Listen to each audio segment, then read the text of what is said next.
Hola a todos y bienvenidos a nuestro canal con Penny. Hola, y yo soy Mary y hoy os traigo un top de las mejores novelas gráficas de Alan Moore, que es sin duda uno de los guionistas de cómics más importantes de su generación y ha aportado muchísimas innovaciones en el género, tanto en su etapa trabajando para el cómic mainstream, así como en sus obras independientes, siendo desde luego su obra mejor valorada y más trascendente la de Watchmen. Nació en 1953 en Northampton, Inglaterra, por lo que ahora mismo tiene 69 años y decidió retirarse del cómic en el 2016. Su obra es realmente buena, pero se ha visto siempre influenciada por su carácter particular y excéntrico, especialmente desde que se declaró mago del caos. Y por aquí pues ya podéis ver que tiene un especial interés en el ocultismo, las cábalas y todo lo mágico, pero también ha influenciado muchísimo su posición política, porque se declara anarquista y considera que el anarquismo es la única forma de organización social aceptable, y es algo que desarrolla especialmente en su obra de V de Vendetta. Ha ganado muchísimos premios y es considerado uno de los mejores guionistas tanto por parte de los otros guionistas como de los críticos y de los fans. Además, muchas de sus obras han sido adaptadas al cine o bien han influenciado no solamente el mundo del cómic, sino el resto de los ámbitos de la cultura popular. Algo que a Moore no siempre le ha gustado, especialmente las adaptaciones al cine que han llevado a grandes broncas. Hay muchas listas de tops de los cómics de Alan Moore, pero sin duda todos coinciden en las obras centrales y, si habéis leído a Moore, espero que estéis de acuerdo conmigo, y difieren en las obras periféricas. En la descripción del vídeo y en el mensaje anclado encontraréis el enlace promocionado para poderos comprar el cómic en cuestión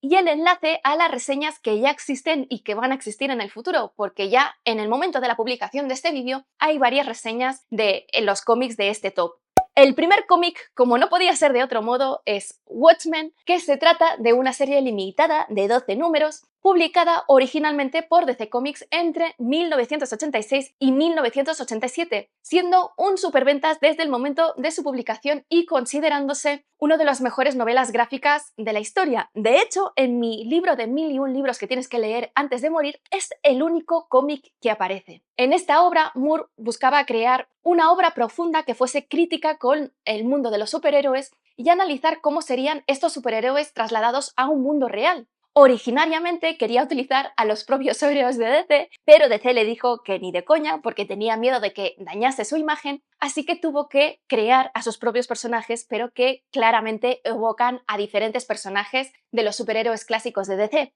El dibujo es de Dave Gibbons y el color de John Higgins. Es un dibujo pues de la época, pero que aguanta muy bien el paso del tiempo y que tiene mucha potencia a nivel gráfico, utilizando una rejilla de 9 viñetas. Hay que tener en cuenta que la serie publicada, conjunta, viene acompañada en cada capítulo de un epílogo escrito que es muy importante leer porque da muchísima información sobre los personajes que aparecen, así como del mundo. Y es un contexto esencial para entender lo que pasa en el cómic. El cómic fue adaptado a película en el 2009 por Zack Snyder con bastante éxito a pesar de las diferencias importantes que hay con el cómic. Actualmente DC está publicando el cómic en diferentes ediciones, incluyendo una edición deluxe y la edición DC Pocket. Esta edición tiene varias décadas, es una edición que, como veis, pues se puede convertir en un arma y que desgraciadamente ya no se publica. Esta novela gráfica transcurre en un universo alternativo en el que a partir de los años 40 empezaron a aparecer algunos superhéroes y debido a ello cambió la historia de Estados Unidos, empezando por ganar la guerra de Vietnam y tampoco hubo el escándalo de Watergate.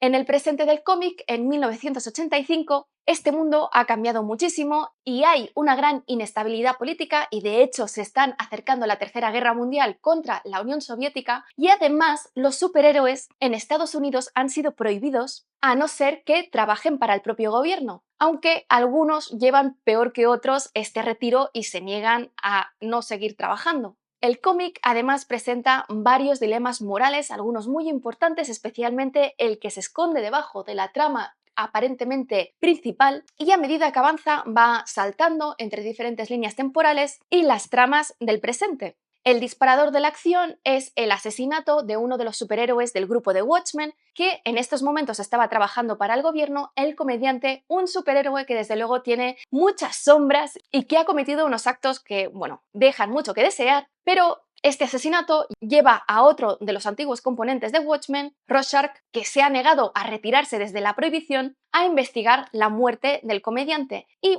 durante esta investigación intenta convencer a sus excompañeros de que se unan a él y hagan resurgir a Watchmen. Sin embargo, la verdadera trama no es esta, sino una que va sucediendo poco a poco como subtrama en estos primeros números y que poco a poco irá ganando protagonismo hasta llegar a un punto en el que la historia hace un giro de 180 grados y te hace replantear todo lo que has leído y que desde luego cuestiona muchísimo lo que cada uno considera correcto e incorrecto. El siguiente cómic, el número 2, es From Hell, que no sé dónde lo tengo, creo que en Barcelona, y es una novela gráfica y también una serie limitada que trata los asesinatos de Jack el Destripador en 1888 y se publicó entre 1989 y 1998 y como obra completa en 1999 por Top Shelf Productions. El dibujo es de Eddie Campbell y originalmente era en blanco y negro, pero en 2018 el propio Campbell decidió colorearlo, una decisión que a muchos nos parece equivocada. Es un dibujo muy sucio y que a veces es tan sucio que cuesta distinguir el contenido de las viñetas. Y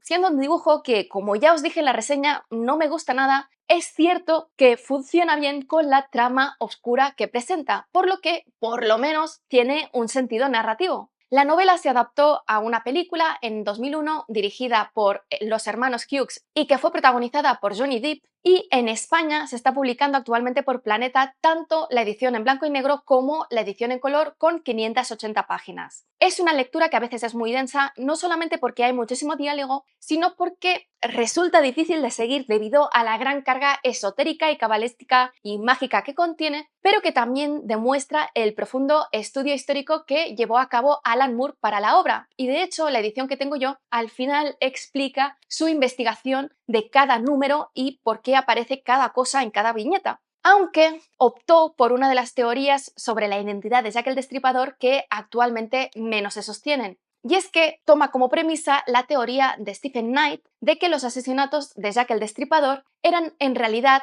una tapadera para ocultar el nacimiento de una hija ilegítima del príncipe Alberto, el duque de Clarence, con una chica pobre, Annie Crook. Por ello, la reina Victoria dio instrucciones a su médico, William Gould, para que incapacitase mentalmente a Annie y así deshacerse de ella. Pero en el cómic, estas acciones iniciales trastocan profundamente el equilibrio mental de William Gould, que está obsesionado con varias cuestiones metafísicas, en parte porque es un alto rango dentro de los francmasones, pero también porque claramente es una persona desequilibrada. Así que cuando un grupo de prostitutas chantajea con revelar este secreto, el de la hija ilegítima, al público, la reina Victoria le encarga silenciar todo el asunto, así que William Gould decidirá asesinarlas de la forma más grotesca posible, siguiendo unas extrañas interpretaciones mágicas, creando una gran paranoia y terror en el barrio de Whitechapel durante esos meses. El siguiente cómic, el número 3, es V de Vendetta, que se trata de una novela gráfica de solamente 10 números dibujada por David Lloyd, que se publicó originalmente entre 1982 y 1985 en la revista antológica The Warrior y luego por DC Comics. Tiene una narración gráfica espectacular y un dibujo peculiar, pero que la mayoría de las veces funciona muy bien y que en algunas páginas puede resultar increíble, especialmente con la narrativa gráfica que se presenta. Si queréis ver algunas páginas, pasaros por la reseña que podéis encontrar aquí arriba. Es uno de los cómics más vendidos y que ha tenido una gran trascendencia a nivel cultural, no solamente porque se adaptó a una película en 2005 protagonizada por Natalie Portman y Hugo Weaving, sino también porque se ha utilizado la máscara de Guy Fawkes que lleva el protagonista por varios grupos antisistema, destacando entre ellos el grupo de Anonymous. Siendo el guión muy bueno, hay que decir que es una plataforma de Moore para vender su posición política con respecto al anarquismo, y esto echa para atrás a muchísimos lectores. Es cierto que tiene un gran protagonismo, pero sigue siendo un gran cómic. Otra peculiaridad es que fue precisamente esta película y las diferencias con el cómic la última gota que colmó el vaso de la paciencia de Moore y decidió dejar de trabajar con DC desde ese momento. En España está siendo publicado por ECC Comics, que tiene varias ediciones, incluyendo una edición deluxe. La novela presenta una sociedad distópica y postapocalíptica en un Reino Unido gobernado por una organización supremacista blanca, fascista y cristiana, Northfire, que se ha dedicado en estos últimos años en ir exterminando a sus oponentes políticos y a los homosexuales en campos de concentración. En este mundo deprimente aparece un revolucionario anarquista que conocemos como V y que va vestido como Guy Fawkes con esta máscara también, que está decidido a hundir el gobierno poquito a poco, atacando sus puntos débiles con una serie de ataques y explosiones, inspirando al pueblo para que se revolucione y construya una sociedad anarquista, a la vez que entrena a su joven protegida, Abby Hammond, con métodos bastante poco éticos. El siguiente cómic, el número 4, es La Cosa del Pantano, que se trata de una serie creada por Lin Wayne en 1972, pero que saltó al gran público gracias a la intervención de Alan Moore a inicios de los 80, ganando con ello varios premios. Actualmente, ECC Comics publica los números de Moore en una edición deluxe y también en DC Pocket. La Cosa del Pantano es un superhéroe de DC que es un cruce entre un humano y una criatura elemental vegetal cuyas historias se caracterizan por dirigirse a un público más adulto y su toque de terror. Físicamente no deja de ser un monstruo con intenciones marcadamente positivas, puesto que lucha para proteger su pantano, pero también al medio ambiente, así como la humanidad en general de las posibles amenazas terroristas o sobrenaturales. Cuando Moore cogió los guiones, lo cierto es que la serie estaba a punto de cancelarse, por lo que, a pesar de que Moore aún no tenía demasiado renombre, DC le dio total libertad para hacer lo que quisiese con el personaje y el cómic. Moore actualizó a los personajes y la serie reconfigurando la Cosa del Pantano, que pasó a ser un monstruo desde su origen y no un humano transformado en un monstruo, se deshizo de la mayoría de personajes secundarios e introdujo a otros villanos, desarrollando una trama muchísimo más profunda y rica a lo largo de los números en los que estuvo, siendo uno de los personajes nuevos que introdujo más icónicos el mago John Constantine, que no tardó en tener su propia serie que también tiene una larga publicación, en Hellblazer.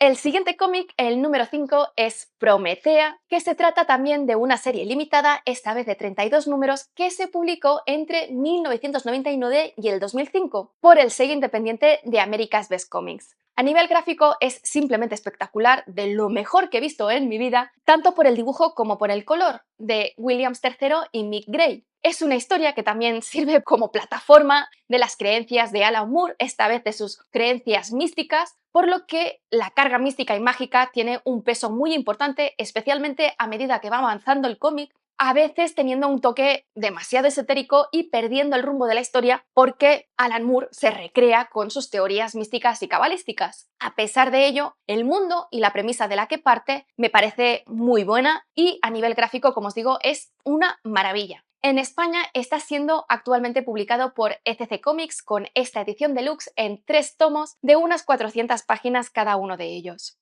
La historia se sitúa en un Nueva York futurístico en 1999, dominado por el mercantilismo y la violencia, y está protagonizado por Sophie Banks, una estudiante universitaria que se ve poseída por la entidad conocida como Prometea, una entidad que tiene como objetivo traer el apocalipsis a este mundo, entendido como un cambio radical. Históricamente, la entidad de Prometea se crea en el siglo V cuando una turba cristiana en Egipto amenaza la casa de un mago. Este le dice a su hija, Prometea, que huya al desierto y busque la protección de los antiguos dioses, mientras él muere asesinado por esta turba. Prometea anda por el desierto y finalmente es rescatada por estos dioses, pero al aceptarla dentro de su realidad, la convierten en una idea producto de la imaginación, que a lo largo de la historia poseerá y dará poder a diferentes mujeres. En el presente, Sophie Banks está preparando un artículo para la universidad sobre la presencia continuada en la literatura y la cultura pop de los últimos siglos del personaje de Prometea, por lo que va a entrevistar a Barbara Shelley porque es la mujer del último autor que la trató y que resultará ser el recipiente actual de Prometea. Cuando está allí son atacadas por unas sombras, por lo que Bárbara la salva transformándose en Prometea, pero debido a que ya lleva mucho tiempo siendo Prometea, su transformación está fallando. Así que Sophie se va a convertir en la siguiente Prometea y, además de luchar con las sombras, iniciará un viaje iniciático y metafísico por las diferentes esferas para llevar a cabo esta profecía.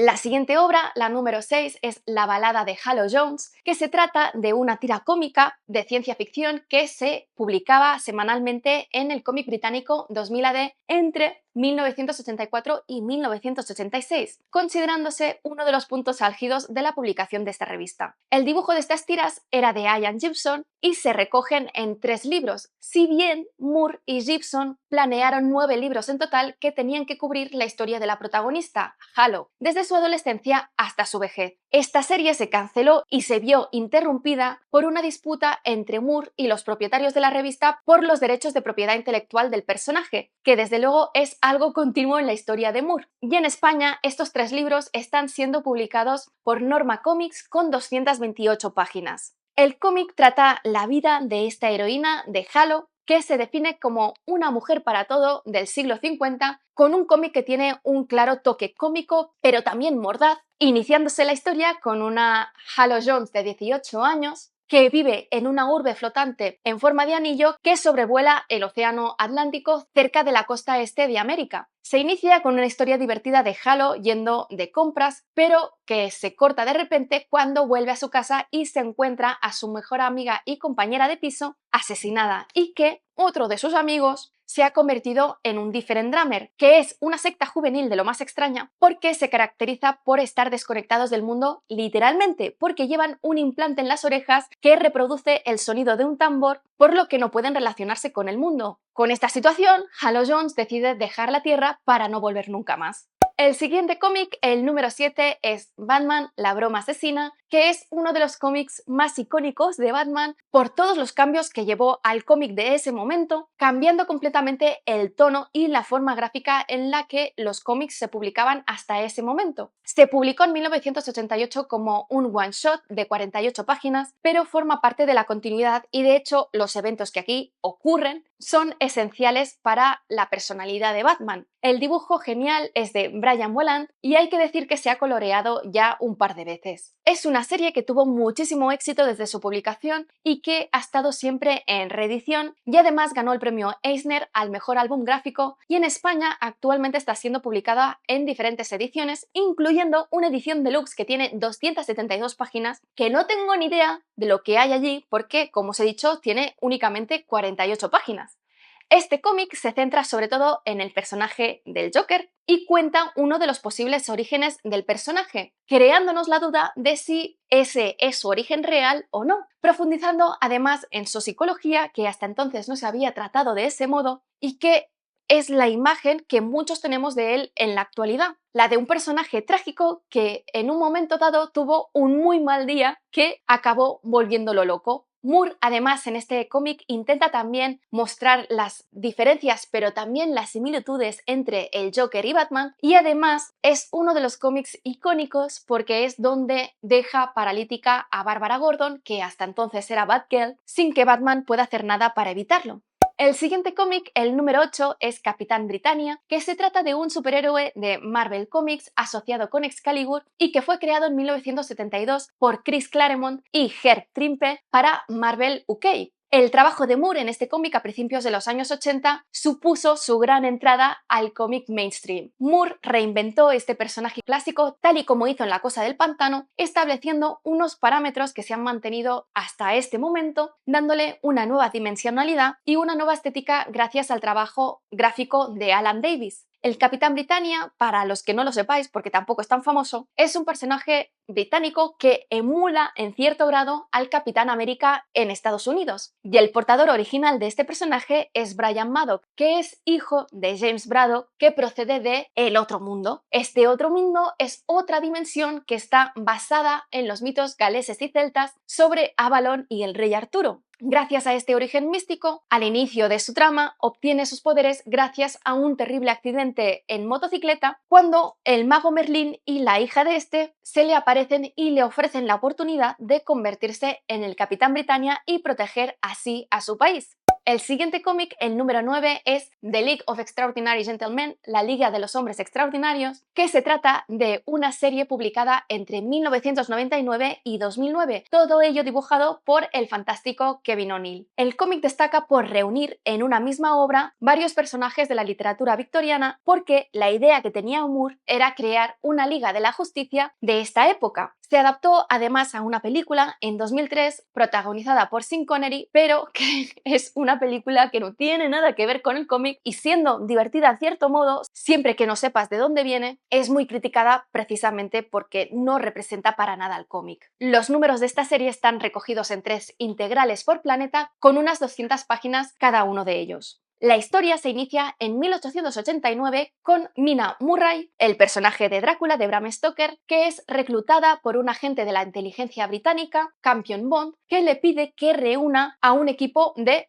personas extraordinarias para poder proteger los intereses del imperio. Para ello reúne al Capitán Nemo con su Nautilus, creado por Julio Verne, Alan Quatermain, el cazador de las minas del rey Salomón, el Dr. J. Cale y su Mr. Hyde de Robert Louis Stevenson, y finalmente a Hawley Griffin, el hombre invisible de H.G. Wells. Juntos intervendrán en varios momentos históricos, pero también en momentos importantes de la literatura, porque los mundos de esta literatura se trasladarán como ciertos a este cómic, empezando con una historia inspirada con Sherlock Holmes, con el profesor Moriarty, o bien formando parte de los eventos de la Guerra de los Mundos de H.G. Wells. Y finalmente, el número 10 es Miracleman, que originalmente se llamaba Marvelman y se trata de una serie con un superhéroe del mismo nombre que se creó originalmente por Mick Anglo en 1954 y se publicó hasta 1963, y que se revivió por la revista antológica británica Warrior en 1982 con Alan Moore a los guiones. En 1985 el nombre cambió a Miracleman cuando pasó a publicarse por Eclipse Comics, que lo publicó hasta 1993. Actualmente está siendo publicado por Marvel Comics después de una larga batalla legal por este superhéroe. El paso de Alan Moore por la serie a partir de 1982 supuso un cambio en la propia forma de trabajar de Alan Moore y, por supuesto, también en la del superhéroe, ya que trasladó el personaje infantil que era en su primera publicación al mundo real, con el dibujo de Gary Leach y después de Alan Davis. Originalmente Marvelman es Mickey Moran, un joven que trabaja para el diario de el Daily Bulls, que después de ayudar a salvar al astrocientífico Gunther Borghaldt recibe la llave armónica, que le permite, al pronunciar la palabra Kimota, convertirse en el hombre más poderoso del universo, este Marvelman y luego Miracleman, y utilizará sus poderes para luchar contra las fuerzas del mal. Como podéis ver, esto recuerda muchísimo a un personaje de DC, que es donde surgieron muchas batallas legales.